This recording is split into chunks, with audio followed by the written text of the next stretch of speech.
एक जंगल में एक कौवा रहता था। वह बड़ा ही खुश और मस्ती में रहता।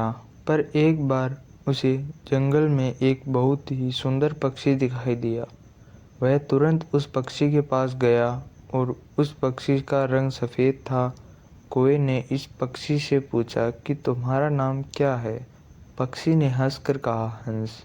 कौवा बड़ा खुश हुआ और खुश होकर कहा, यार तुम तो बड़े सुंदर हो और तुम्हारा रंग भी सफ़ेद है। तुम्हें तो ज़िंदगी जीने में बड़ा मज़ा आता होगा। हंस ने कहा, नहीं, मुझसे ज़्यादा भी कोई और सुंदर है। अब कौवा हैरान हो गया और कहा, वो कौन है जो तुमसे भी सुंदर है। हंस ने कहा, तोता।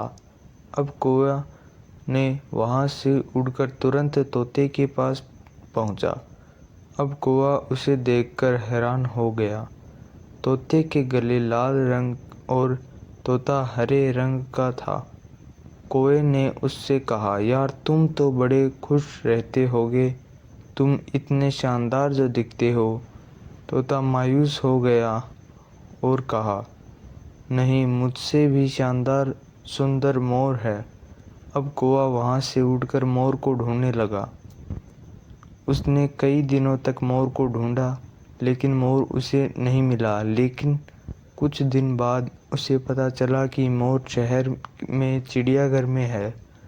अब कौवा चिड़ियाघर पहुंचा और उसने मोर को देखा कि वह एक बड़े पिंजरे में बंद है और बहुत से लोग इसके साथ फ़ोटो खिंचवा रहे थे। यह देखकर कौवे को बड़ी जलन हुई। कौवे में मोर के पास गया और कहा, यार तुम्हारी ज़िंदगी में तो मज़े ही मज़े हैं। मोर उदास हुआ और कहा, किस बात के मज़े हैं। मैं भले ही दिखने में शानदार और सुंदर हूँ, लेकिन मेरी पूरी ज़िंदगी इस बंद पिंजरे में ही गुजरने वाली है।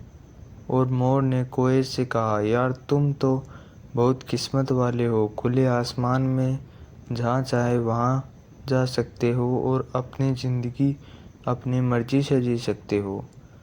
दोस्तों, एक बात हमेशा याद रखना कि ज़िंदगी में कभी भी अपनी तुलना किसी से मत करना, वरना एक दिन ऐसा ज़रूर होगा कि तुलना करके उसके जैसा तो कर नहीं पाओगे और फिर तुम्हारे पास भी वक्त नहीं होगा खुद का कुछ कर पाने की। दोस्तों, ये मोटिवेशनल स्टोरी आपको ज़रूर पसंद आई होगी। ऐसी ही स्टोरी मोटिवेशनल स्पीच कोर्स के लिए आप मोटिवेशन की आग पर आकर देख सकते हैं।